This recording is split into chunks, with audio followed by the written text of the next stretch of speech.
The following video is a mini interview of comrade and activist Mohammed Khatib, conducted by the Heraklion Solidarity Assembly with the Palestinian people.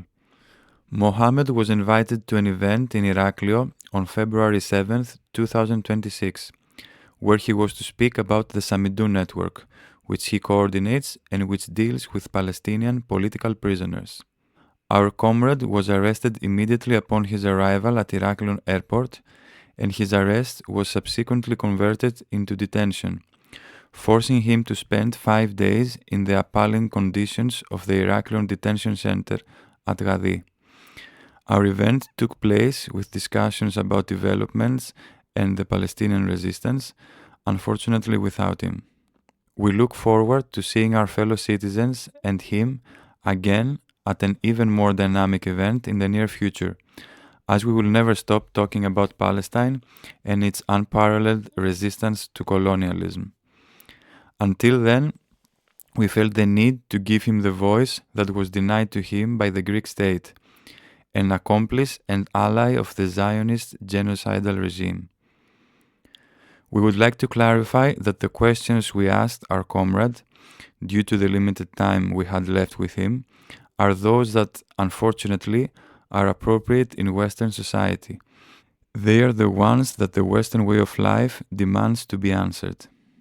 Nevertheless, Mohammed Khatib surprised us with his answers and the way he used them to highlight what needs to be decried.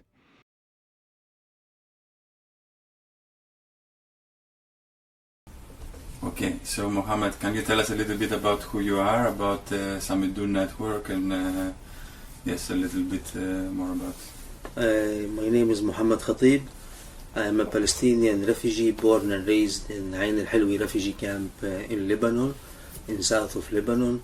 I come from Al-Mallaha village, which is a village in the north of occupied Palestine in 1948. My family was displaced in the Nakba to Lebanon. I am a political refugee in Europe since 2009. I am a European coordinator for Samidun network, solidarity network with the Palestinian political prisoners in occupied Palestine and in the diaspora. I am also part of the Masar Badil, which is the Palestinian Revolutionary Alternative Path movement. It's a mass organization, not a political party. Masar Badil unite many different Palestinian organizations and solidarity organizations in the diaspora who believe in the same principles of free Palestine from the river to the sea, a democratic Palestine after liberation. Our main tasks is to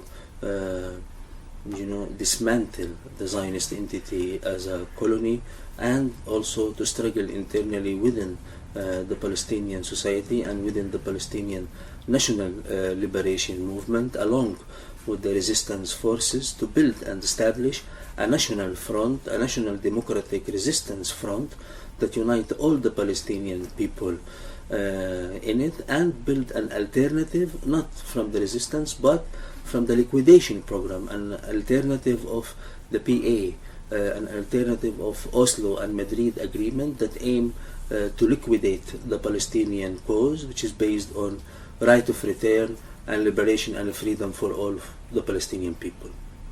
Okay, so could you tell us a little bit about why you came to Crete and what happened?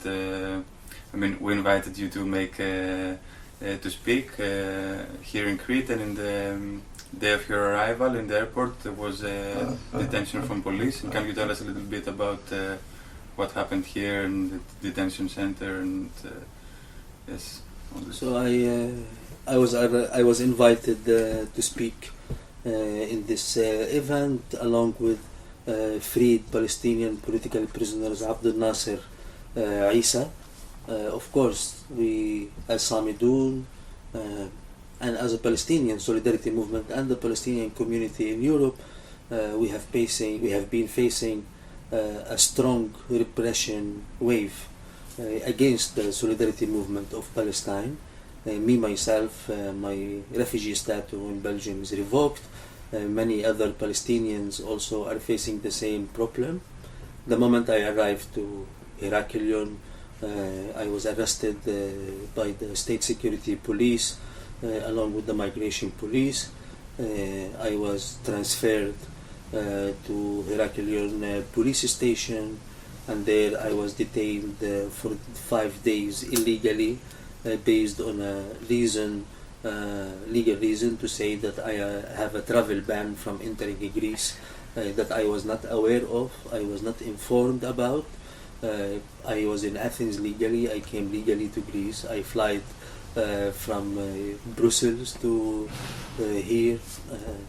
I was surprised by this act. This is the first time I face such a thing like this in Greece in general and in Crete specifically. Regarding the conditions of the detention, of course I was not alone and I experienced nothing compared to what others are facing in this kind of what they call detention centers. For me, this is not a detention center, this is a laboratory of oppression and stealing people dignity and torture. I was lucky as a person to have all of this solidarity. I am grateful to have local solidarity and international solidarity and a lot of support, but unfortunately also many others inside who are forgotten.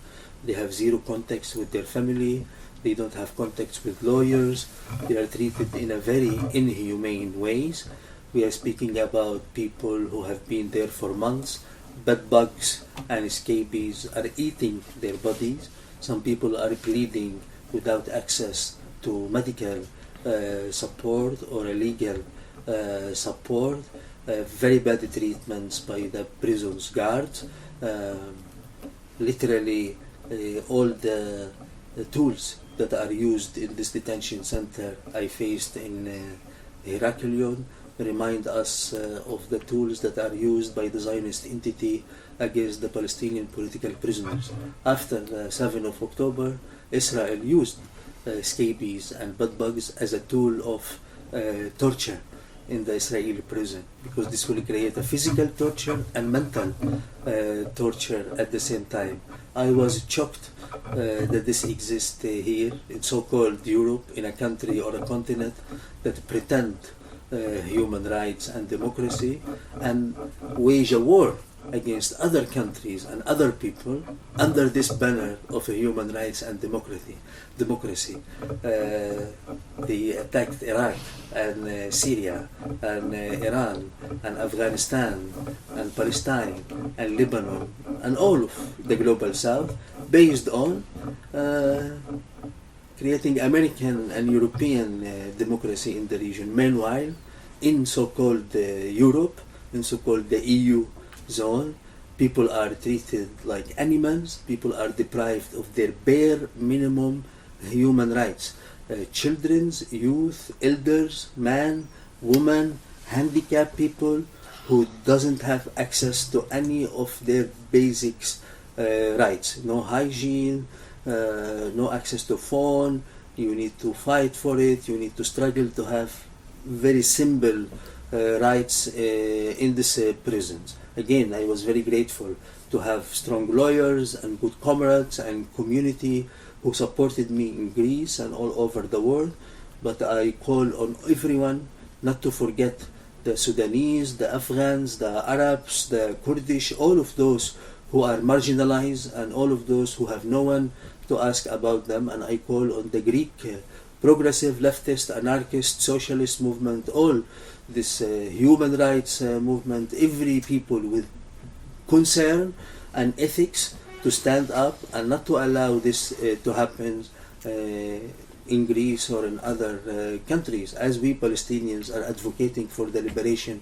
of the political prisoners, I do believe there should be a movement here that's struggling very hard to dismantle all of this oppressive system and so-called detention centers that are used only to torture and humiliate and steal dignity of people who are coming here to seek human rights and dignity and safety. So after the 7th of October, we saw that internationally that Palestine became a matter for all the world and all the struggling people, and we see that before that it was starting to be forgotten, and somehow asking for a Palestine, a free Palestine, and from the river to the sea was a matter that was getting very much forgotten. So we were wondering, what do you think the Palestinian resistance has achieved these last years and after the 7th of October? I do believe that the 7th of October was a great day in the Palestinian history. We recognize the 7th of October as a day of resistance, that it changed the reality of the Palestinian people in that moment. If we go again back to see what happened in the 7th of October, in a simple words, this is where the besieged people of Gaza, who are besieged for more than 2006 under very heavy conditions, besieged from the land, the sea and the sky, manage to rage, to revolt and to break the siege and to liberate themselves. Many of the freedom fighters who cross that border, they literally went back to their occupied villages where there is a settlements were built up. So we're speaking about Palestinian refugees, which is the majority of the population of Gaza. Those freedom fighters who are members of all the Palestinian factions and the resistance organizations, they are the members of the Palestinian society, managed to liberate themselves and managed to create this huge, strong, brave Palestinian armed and social resistance. And one of the main targets or plan to achieve at that operation was the liberation of the Palestinian political prisoners. And we saw after the 7th of October the exchange happened, where the resistance managed to free many women and children and political leaders and soldiers and social workers and many sectors of the Palestinian society who were placed in the Zionist entity prisons. So for me, or for us, the fact that the resistance managed to do the 7th of October operation, it was a victory for the Palestinian people. On the 7th of October at 5:30 a.m., the victory happened. The fact that the operation happened, this was a big victory to flip the table on everyone. We are speaking about a Palestinian authority that's selling out Palestine since Oslo Agreement and even before. We're speaking about Arab reactionary regimes who are working hard to normalize with the Zionist state of Israel, led by Saudi Arabia, Emirates, Morocco, Jordan, and so on. We're speaking about the West, Europe, and the United States, who are fully supporting the existence of the Zionist state of Israel by all means. What happens after the 7th of October? It was a change in this dynamic. The solidarity movement of Palestine is stronger again. The Palestinian communities in the diaspora were very much involved in the struggle for the liberation of Palestine, and still as part of this global campaign that took place after the 7th of October. So in many different ways, the achievement of the 7th of October is very important, because again, Palestine today is on the table. Palestine today is an important matter as representing the international struggle against colonialism and imperialism and Zionism. It's not only the Palestinian people who are facing genocide today. There is genocide in Congo, there is genocide in Sudan, there is genocide happening every day against the indigenous people and the black people of the United States and Latin America and in Asia and elsewhere in the world.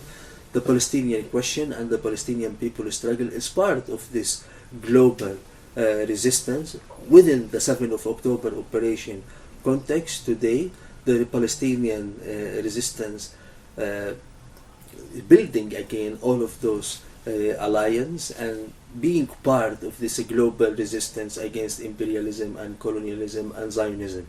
The fact that 7th of October happened as an operation, this was a major defeat for the Zionist entity. This was a major defeat for the mentality of the settler colonial state, who believed in many times that they are undefeatable and no one can win them in that way. The Palestinian resistance created an example of how those settlers, who are all part of the so-called IDF, of the Israeli Zionist army, who are committing genocide. The 7th of October operation allowed the world to see the nature of the Zionist state of Israel as a colonial and genocidal state. We shouldn't forget that this is not the first time the Palestinian people face genocide and ethnic cleansing.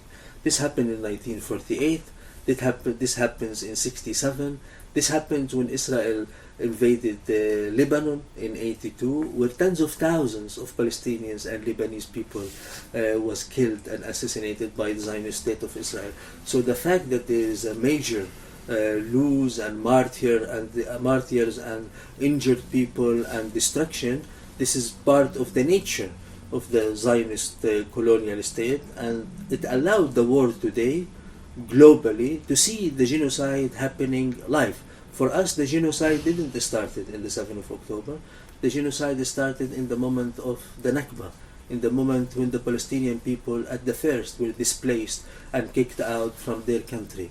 And this is a continuation of the Zionist project. The Palestinian people prove, after 100 years of struggle, since the struggle against British colonialism in Palestine, since the revolution of 36 and 37 against the British colonialism in Palestine, until today, are fighting by all means to exist in Palestine and to liberate Palestine and to create an equal democratic society where every human being in Palestine can live in equality and justice, with the most important right of return for all the Palestinian refugees in the diaspora. Without the October 7 operation, we were not on this stage of discussion or planning. And how the resistance managed to achieve this? By the unity of the forces of the Palestinian resistance in the front. And when I say this, I'm not saying only about the armed resistance. When we say resistance in Gaza, we mean every nurse, every doctor, every farmer, every baker, everyone who fight and struggle to keep the life going on in Gaza, every teacher who keep educating the children about their history and about their heritage and about their background. So the network of resistance in Palestine and within the Palestinian National Liberation Movement is much bigger than what we call the Palestinian political organizations and factions. In fact, those political organizations represent mass movements in Palestine. They represent many different classes and many different people with different ideologies and backgrounds, all united in one front against Zionism and colonialism. The 7th of October, again, allowed us and pushed us as Palestinians to come back to a stage of confrontation with the reality of occupation and colonialism.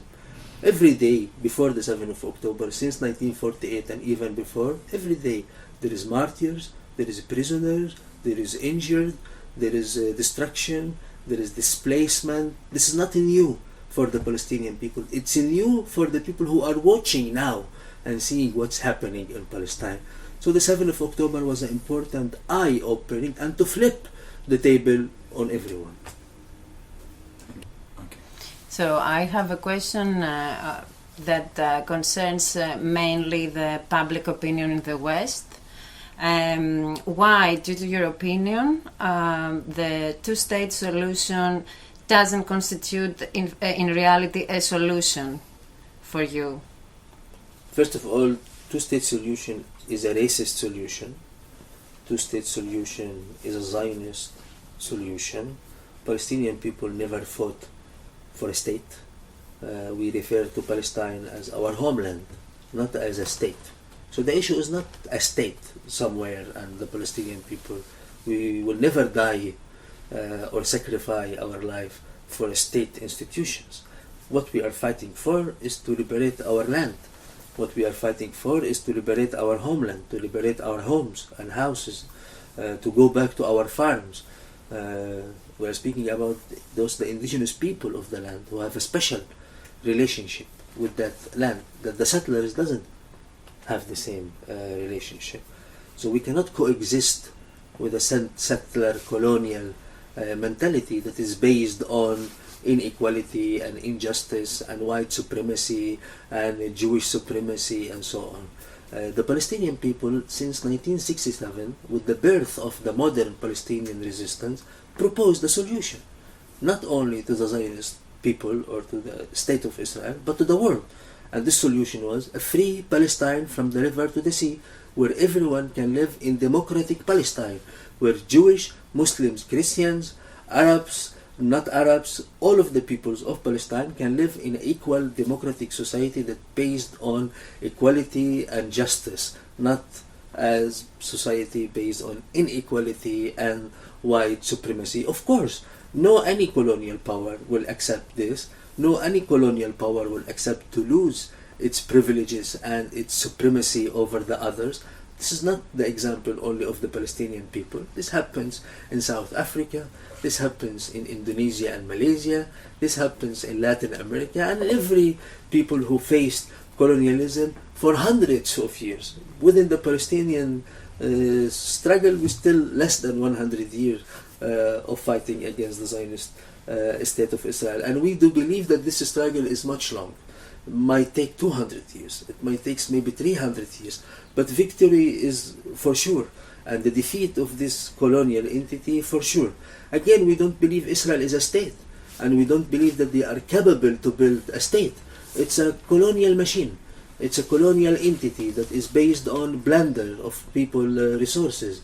It's based on destruction and killing and mass arrest and mass repression and oppression. And this is the only way that Israel will manage to keep expanding as colonial entity and not as a state.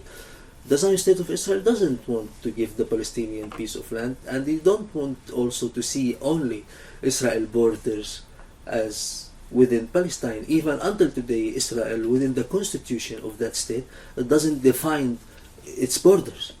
And we see even Israel is expanding to Cyprus and Crete and in Athens and buying land and trying to steal companies, the water company, the electricity company, and so on. It's a colonial entity that is attacking not only the Palestinian people.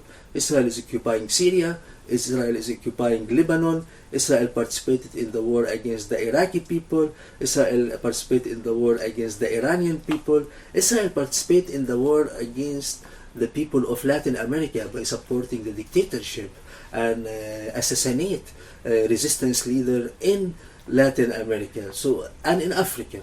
So the danger of that existence of that entity is not only against the Palestinian people, but against every human in this world. And the Palestinian people, we have an ethical duty to defeat this Zionist entity and to establish a free society, a free homeland where everyone can live in equality and justice. I do believe free Palestine from the river to the sea, after liberation, it has a duty also as a state, as a country, as a homeland. Free Palestine from the river to the sea have to support every national liberation movement in the world. If Palestine is free, we have the duty to arm resistance forces around the world who is fighting against colonialism. If Palestine is free, Palestine have a duty to lead the struggle against racism and oppression, against refugees and migrants. Palestine should welcome and open its borders for all migrants and political refugees and people who are escaping oppression. And Palestine should empower them to defeat, because their liberation also is concerned and connected directly with our liberation. We will never and we cannot coexist with a settler colonial mentality. White settlers in Palestine, very similar to white settlers in Algeria, to the white settlers in the Philippines, that they should go back to their home if they accept to lose their privileges as a colonialist and as a white supremacist and as oppressors, and to live in equality and justice with everyone. Then everyone is welcome. You are welcome to come to Palestine, because also the Palestinian identity is not an identity based on blood and ethnicity and superiority. It's an identity based on liberation. It's an identity based on equality, and it's an identity based of justice, and comes out from injured people who really seek peace, but just peace, and a real peace that based on dignity first.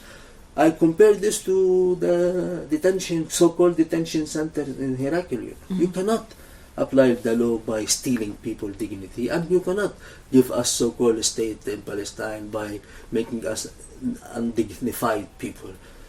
So this struggle is continuing for sure, not to establish a state here or there.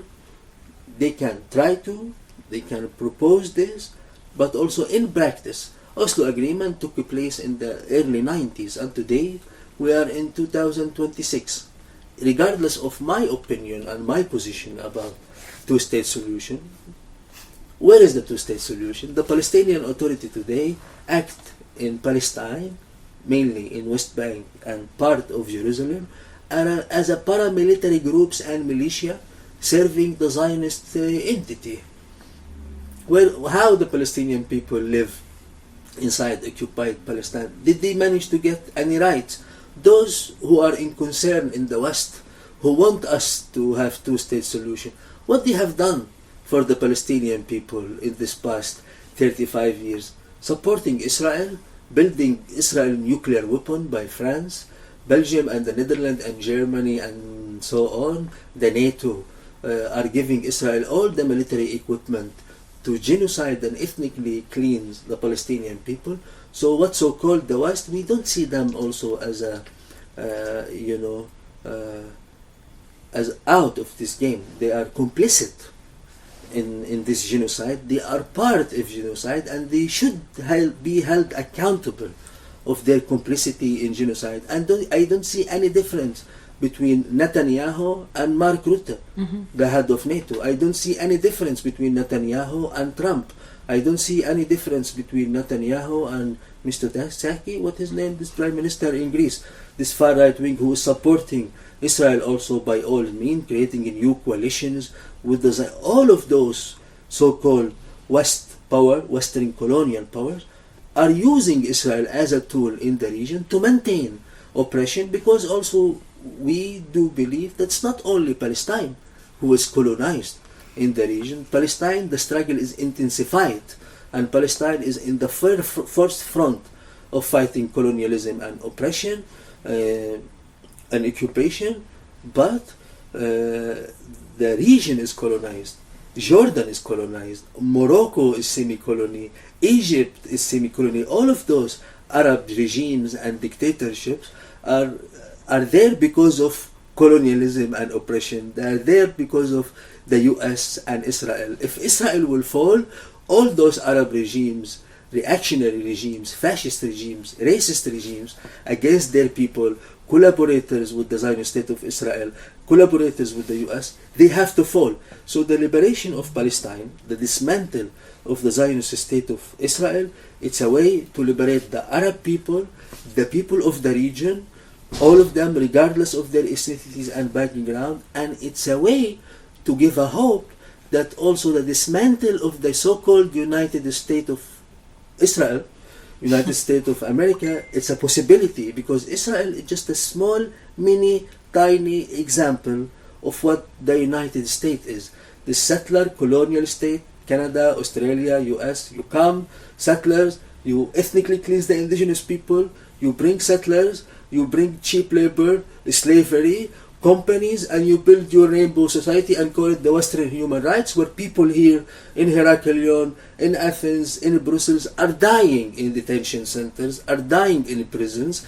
This is where police are beating up women in the streets of Athens and in the streets of Brussels for marching for Palestine or for marching for ecological struggles, but at the same time they are willing to launch a war on Iran to liberate the Iranian women, but they don't want to liberate or to allow the European or American woman to be liberated. So this hypocritic Western mentality also should be defeated, because this is who we are fighting in Palestine. Those settlers in Palestine, they carry the same ideology and they should be defeated, so we cannot live with them in any state. To build a free Palestine, the settler colonial mentality and power must and should be defeated, again, not only for the sake of the Palestinian people, but it's the sake for humanity.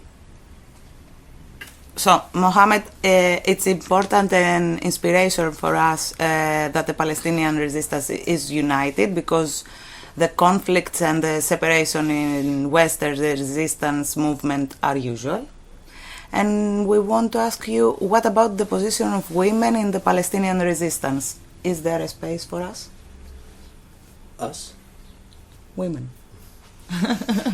The Palestinian woman is part of the resistance since the Palestinians were resisting against Napoleon Bonaparte in 1800 when he tried to come and colonize Palestine. The Palestinian woman led the armed resistance in 36-37 against British colonialism. The first military brigade in Palestine was led by a woman from Jerusalem, if I am not mistaken. The first martyrs in Palestine in the first Intifada was women. The women who led the resistance in Jordan and in Lebanon, in every camp, in every front, not only in the armed resistance, in the social resistance, in the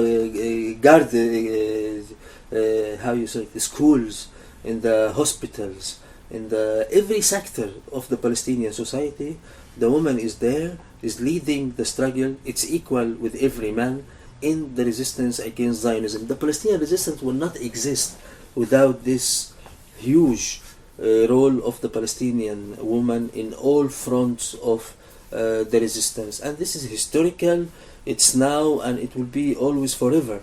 The Palestinian Women Union, for example, managed great achievements during the first Intifada to end illiterature in Palestine, where they went to village by village to teach people how to read and write, and then the Palestinian society became officially without illiterature people. This we will never achieve this without the role of the Palestinian woman. If we look at the political prisoners movement, there is big number of Palestinian women. They are in prison. Why they are in prison? Because they are part of the resistance. We speak about many names: Khalid Jarrar, Layla Khalid, Dalal al-Mughrabi. We have our icons in the Palestinian resistance movement are women too. We don't have this differentiation in the society. Of course, there is oppression, there is a social struggle that must and should be going on parallel alongside with our struggle against the Zionist entity. Women liberation, it's always a priority and an important project. Not only women, with all oppressed people also within the society. This is an important factor that we Palestinians have to keep doing this internally and socially. But this doesn't mean that the Palestinian women have no right or no place in the Palestinian resistance. If we look at what happens in Gaza in the past 20 years, the Palestinian woman was the one to hold the family. It was the one to heal the injured soldiers and to smuggle weapons, to do many stuff that what they can do within the struggle. But I think this is specificity of this question all the time. What the role of the woman? What the role of the woman? I think it's a very Western obsessed question about labeling the Palestinian people or any other oppressed people as a reactionary people, and then when they try to speak up about their resistance, and then you tell them what the woman role in your society and so on. And then I ask the same, what the role of the woman in Europe and in the West in the movement? What the role of the woman in Europe in the West? The role of the woman in Europe in the West also can be doing genocide. Many years the Zionist state of Israel was led by a woman prime minister, Golda Meir, the most fascist Zionist leader. She was a woman too. So this question of woman and man and where is the woman, I think it's a very Western thing, and we are very tired of it. It's something very much internal Palestinians. We have to keep fighting for women rights internally. This is an indefinite struggle. This struggle will not end even after the liberation of Palestine. But there is a place for the women in the resistance, yes. There is a place of the woman in the Palestinian Authority, yes, in the PLO, yes, in the PFLP, yes, in the DFLP, yes, in Hamas, yes, in Islamic Jihad, yes, who the first martyr of Islamic Jihad was a woman. There is many women who are martyrs with Hamas. Fatah, during the first Intifada, second Intifada, women in Palestine led the armed resistance. They did suicide operations as a woman. And this is known by simple research on Google. You can see all of this information. But again, we are always asked this question as part of a very colonial Western ideology and mentality that see the Palestinian people or every oppressed people that they are less and they should be educated from the West.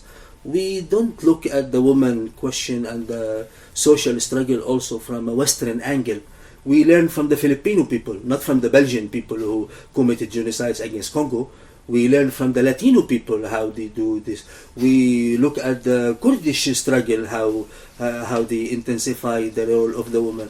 But this connection of the West and Palestine and the woman, fuck it, we are tired of it. It's a sick question, and unfortunately it exists even within the Solidarity movement. Unfortunately it exists even within the left and progressive movement in Europe, because also the left and progressive movement in Europe, part of it, it's sick and it suffers from this colonial mentality, and they should be healed from this. How? Through real liberation, and not to keep asking us these questions, but to go and struggle locally in their country for their people and for us, because who is killing us at the end of the day is in the global south, is Europe.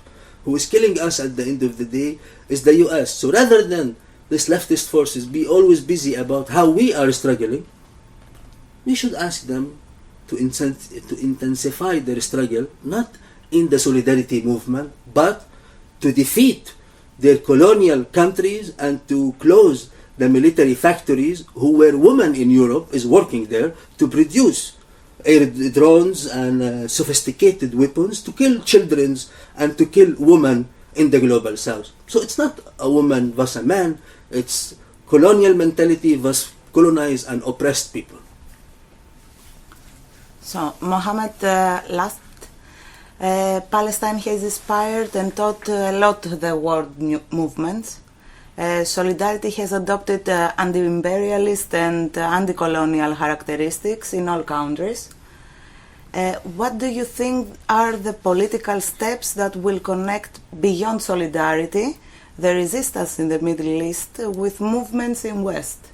I think it's the most important task to do today is to meet with the Palestinian people and the Palestinian resistance, because the Palestinian resistance is isolated. The Palestinian resistance is not given its voice, and we see this even in the solidarity movement in the West.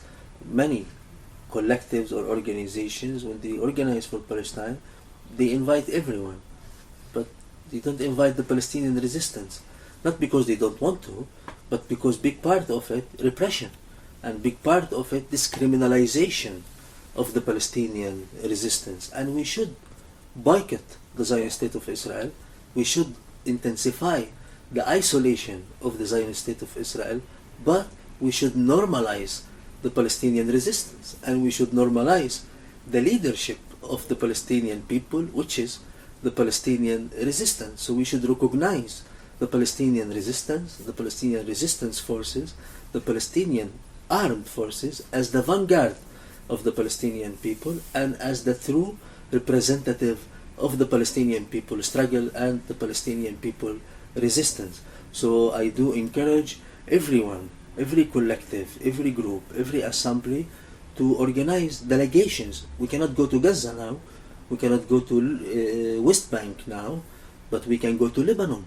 We can go to Lebanon to the refugee camps, where is the headquarters of the Palestinian resistance. This is where the PFLP, the DFLP, Islamic Jihad, Hamas, and all the other forces, this is where the mass organizations and popular organizations exist. This is where the youth centers, and this is where the youth and women and men are organizing in a very harsh condition. So I think this kind of a solidarity delegation, not solidarity tourism, solidarity delegation where people meet with people, where organizations meet with organizations based on a revolutionary perspective that our struggle is one and we should be united in the struggle, because again the defeat of Zionism is a defeat for imperialism and colonial power in the West, and any victory in the West is a defeat for Zionism. And I mean by that,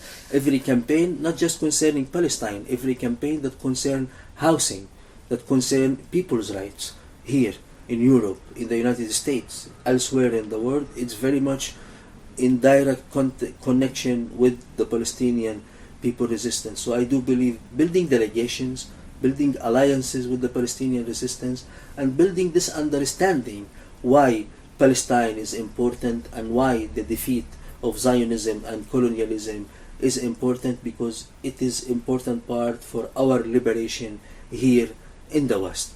So I think this is very important steps that should be taken, because for many years, unfortunately, for many reasons, this kind of direct contact and direct connections doesn't exist. So we should bring it back to life. And I do believe also we should support the Palestinian resistance politically, economically, and in every mean to maintain their struggle against colonialism and oppression. Why Europe doesn't hesitate to send chemical weapons and drones and sophisticated weapons to Israel to kill the Palestinian people? I think there is a duty of every force in the world to also arm the Palestinian people and support the Palestinian people economically and politically to be able to achieve their task, which is dismantling the Zionist state of Israel, based on a political and ideological understanding that, again, the defeat and dismantle of this colony, it's a victory for us here in the West. Thank you. We thank our comrade for everything that he shared with us. It was a great honor to have him with us, even under these circumstances, and we are deeply sorry for his suffering. We are committed to making it our top priority to make the voice of the Palestinian resistance heard in our city, to break the censorship and expose the mudslinging that the Palestinian people and their resistance are subjected to worldwide. Palestine teaches us a lot, and we will share this knowledge as widely as possible through every means available. Resistance, solidarity, freedom. Freedom in Palestine means freedom for all of us.